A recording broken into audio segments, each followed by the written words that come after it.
I really rely on you, Dr. Johnson. I'm so glad this clinic is here. The gratitude from our patients is the greatest reward. When I come in feeling sick, just seeing your face makes me feel better. There's nothing more rewarding than hearing such words as a family doctor in town. It's more of a conversation than an examination as I face each patient one-on-one. But wasn't surgery your specialty originally? Didn't you work at a big hospital? Yes. Before coming to this clinic, I was a surgeon at a specialized hospital. Patients diagnosed at other hospitals as having no further treatment options would come from far and wide, seeking advanced medical care. To book a top-notch surgeon, there was often a wait list for several months. Of course, among them were patients who could take a turn for the worse at any moment. In the outpatient department, patients who had waited for over 2 hours in the waiting room were often examined in just a few minutes. It's because the hospital had to run efficiently. As a surgeon, my days were filled with back-to-back surgeries, scheduled like solving puzzles. I was somewhat frustrated not being able to spend more time with each patient.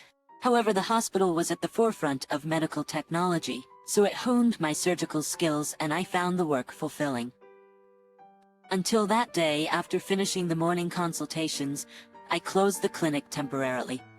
The conversation with a patient had me reminiscing about my time at the specialized hospital. Anger from those days bubbled up again, reviving unpleasant memories from roughly 3.5 years ago to the extent that I didn't feel like eating lunch. Back then, among the patients under my care, there were those who waited several months for surgery. It was the same when Steve Martinez came in with a referral. His primary doctor, feeling the case was beyond his capability, seemed to have recommended me. Though it was quite a distance to travel for treatments, he chose to trust his doctor and decided to commute. I became Steve's attending physician and carefully explained all possible treatments and surgical procedures based on the detailed examination results. For Steve, who had entrusted himself to my care and to meet the expectations of the doctor who recommended me, I prepared with utmost dedication. However, on the day Steve's surgery finally came up, the hospital director, Dr. Harrison, insisted that I prioritize a VIP patient. This VIP was a powerful figure who made substantial donations to the hospital. Indeed, the VIP needed surgery, but it wasn't an emergency. More than anything, I felt it was unfair for my patient who had waited months for his turn, so I refused. He's contributing significantly to society. If his recovery takes longer and his work suffers, it'll be a societal loss. I couldn't accept the director's reasoning. Is it okay to prioritize someone just because they're a VIP? No, it's not right. When I conveyed this to the director, he was enraged. Then, I won't allow you to use our operating rooms for that patient ever again. It was an unreasonable demand. If he had said, then let another doctor perform the VIP surgery, then I would have understood. Though, that decision would still be immature. The director, while angry, was calculating about money. The VIP has specifically asked for you, Dr. Johnson, so we need you to perform the surgery. The director probably didn't want to upset the VIP and risk losing substantial donations. If you let your emotions dictate and perform a half-baked surgery, I'll make sure you're out of this industry. I am a doctor responsible for people's lives. I have pride as a surgeon. I've never and will never perform subpar surgeries on any patient. Such insinuations infuriated me. But at this rate, Steve would get caught in the crossfire. I had promised Steve I would perform the surgery, and I wanted to be responsible for his care until his recovery. However, given the situation, I probably had no choice but to operate on the VIP patient today. I doubted the obstinate director would retract his words, even if I proposed an alternative. And to ask another doctor in a hospital where terms like half-baked surgery were thrown around so casually was concerning. Moreover, surgeons experienced in cases like Steve's were limited. My superior, the only person in the hospital I respected, was scheduled to operate on another patient that day. Desperate, I consulted my superior during his break. He reached out to a university hospital where a professor he graduated with worked and arranged for Steve's transfer. Upon explaining the situation, they promised to schedule surgery soon. I was familiar with Professor West's papers, and I knew he was a more seasoned and excellent surgeon than me. Relieved that Steve's transfer was arranged, I went to explain the situation to him. Of course, I couldn't say it was to prioritize a VIP patient, but I didn't want to lie outright, so I said it was due to the hospital's circumstances.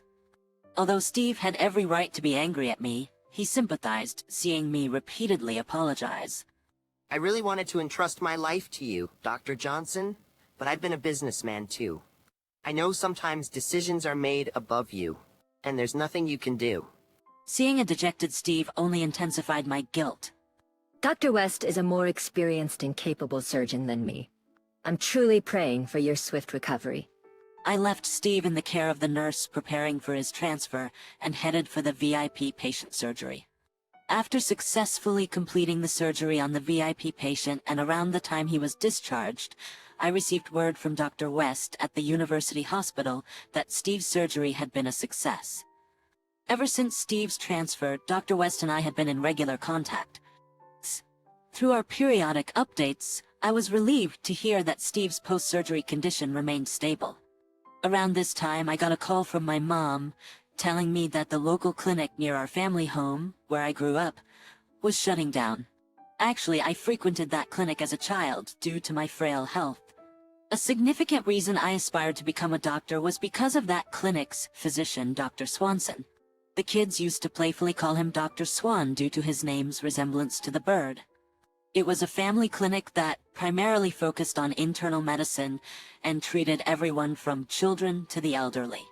Patients went to him for anything and everything, any ailment or discomfort. Now, due to Dr. Swanson's aging and chronic health issues and with no one to take over, he decided to retire. Wanting to express my gratitude, I decided to visit the clinic. Though he had aged considerably, Dr. Swanson's dignified demeanor as a physician remained unchanged.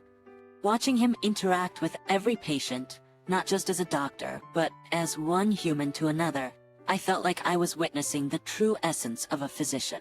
Seeing the patients who depended on this clinic, I felt the urgency of keeping this community healthcare running. This revelation came shortly after I got the news of Steve's anticipated recovery from Dr. West. Something inside me snapped at this juncture. My discontent with Dr. Harrison had been growing, and I decided to resign from my current hospital position. I still had a few surgeries lined up, and transitioning my patients took time, so it was about 3 months before I could officially leave. I was concerned about the patients I couldn't oversee until their discharge, but if I kept using that as a reason, I'd never be able to resign. Thankfully, a trusted senior took over, so I decided to leave it in his hands. From today, I am a proud community doctor, renewing my commitment to the path of medicine. In a few weeks, I got used to my new life. The retired Dr. Swanson would occasionally drop by, chatting with patients in the waiting room. Having Dr. Swanson, who had been everyone's go-to doctor for years, is really reassuring for the patients. It seems like Dr. Swanson himself has been feeling better since his retirement. Being a doctor comes with a heavy responsibility. In the clinic, there's only one doctor. So missing a diagnosis can be life-threatening. That kind of pressure might have unknowingly taken a toll on his health over the years. For me now, it feels more fulfilling than burdensome. As I build trust with patients, I find myself wanting to engage deeper with each individual. It's a stark contrast from my days as a surgeon, where faces would fade from memory weeks after discharge. 3 years later, after I had well settled into my role as a town doctor, I received a call from Dr. West. It was unfortunate news that Steve's cancer had recurred. So, Steve has expressed his desire for you to perform the surgery. The word Dr. West said surprised me. Of course, I informed him about your current position at the clinic, but since the surgery could be life-threatening, he didn't want to have any regrets. I felt indebted to Steve due to the past incident where he had to be transferred because of the VIP patient prioritization. I believed the surgery he had under Dr. West's guidance should have removed all of the tumor. The recurrence was just plain bad luck. From a patient's perspective, it's terrible to think one's fate could be dictated by sheer luck. I wondered if accepting Steve's request would hurt Dr. West's professional pride, but then he said, "I've always felt it's a waste for you to let your surgical skills go dormant in a clinic. Would you consider working with me at the university hospital?" This offer from him was unexpected. Steve's cancer recurring made me realize how much I had regretted not being able to perform his surgery back then. To atone for my past and to operate on Steve, I decided to join the university hospital. I initially thought I would need to find a replacement for the clinic, but a replacement was found surprisingly quickly through Dr. West's referral. Apparently, a young doctor from the university hospital volunteered after hearing rumors. After a month-long transition period, and with well wishes from my patients, I left the clinic, and thus I started anew as a surgeon. On my first day at the university hospital, Dr. West introduced me to the staff. It seemed my fellow doctors weren't exactly in a welcoming mood. Soon after Dr. West left the surgical department, the first punch was thrown my way. A useless town doctor like you should just stick to desk work. Looking at the name tag, it read Parker. Having done my homework on the hospital's data during the clinic's transition, I knew Dr. Parker was an alumnus of the university's medical school and had joined the university hospital immediately after graduation. He was an elite doctor, senior to me. Having lived in a world far removed from a small-town clinic, I couldn't blame him for looking down on me.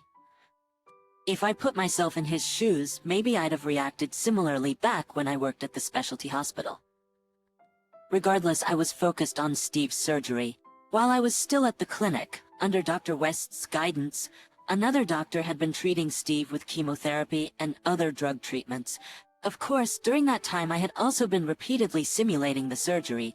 When I visited Steve's room, he greeted me warmly. I promise to do my best as your primary physician. Let's fight this together. Upon hearing this, Steve's eyes moistened a bit. I had heard from Dr. West, but I couldn't believe it until I saw you. Extending his hand for a firm handshake.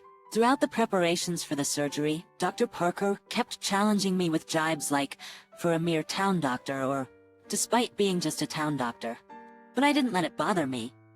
It seemed my calm demeanor only irritated him even more. Finally, the day of Steve's surgery arrived.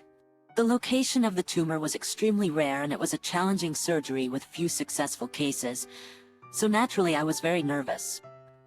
I had thoroughly explained the surgical risks to him. Still, I wanted to honor his trust, as he entrusted his life to me, and signed the consent form for the surgery. The long surgery was a success. It seems the surgical procedure was broadcasted live, and the medical staff watched it. I recall frequently watching surgeries as a trainee doctor for learning purposes. Who exactly is this guy? Dr. Parker was heard to exclaim after watching my surgical procedure. It's no wonder he was shocked. He couldn't believe that a town doctor like me would be leading the surgery. I bet if they say Dr. Johnson is performing the surgery, it would save face for the university hospital in case of a failure. I'm sure Dr. West will actually lead, and Dr. Johnson would just assist. He had apparently been telling the trainee doctors before the surgery, "Hey, who the hell are you?" Dr. Parker confronted me after the surgery. I was completely drained after the intense long-hour surgery. I promised him we'd talk the next day and took the rest of the day off. The next day, I opened up about my past to my colleagues in the doctor's lounge. When I revealed the name of the specialty hospital where I previously worked, he exclaimed, "Isn't that where the top-tier physicians work?" I felt a bit awkward seeing his awestruck reaction. Indeed, that hospital integrated cutting-edge treatments and easily garnered attention from surgeons at clinical conferences. However, the downside was that many doctors there, including the director, were competent but had significant character flaws. But how can a guy who's been a town doctor for a few years, and presumably lost touch with surgery, perform such a complex procedure? It wasn't a surprise he thought that way. In reality, even while working at the clinic, I had been performing surgeries as the primary surgeon at a regional central hospital. Dr. Swanson, who had run the clinic for many years and was respected for his contributions to community medicine, had facilitated this arrangement for me. That regional hospital has always been short-staffed, with many doctors moving to private practices or being poached by hospitals offering better conditions. There were few outstanding surgeons, so I was always in demand and never slacked in my surgical training. I never knew such a path existed for surgeons. I've only known this university hospital. I've lived in such a small world. he admitted, finally acknowledging the importance of a town doctor. After seeing Steve through his recovery, I considered going back to the clinic. Even while working at the university hospital, during breaks, I often found myself thinking about my patients at the clinic, wondering if they were alright, if my replacement was taking good care of them. Of course, I kept in touch with the clinic a few times a week. When I casually mentioned to my successor that I might want to come back, for some reason, he seemed pleased. It seems he had his share of realizations after moving from a university hospital to a community-rooted clinic. He had started thinking about getting involved in medical care in more remote places with dire doctor shortages. Fortunately, I have a place to return to. Of course, I plan to visit the regional hospital, ask for their blessings, and continue walking the path of a surgeon. It might be a bit ambitious, but that's how I see my life as a town doctor.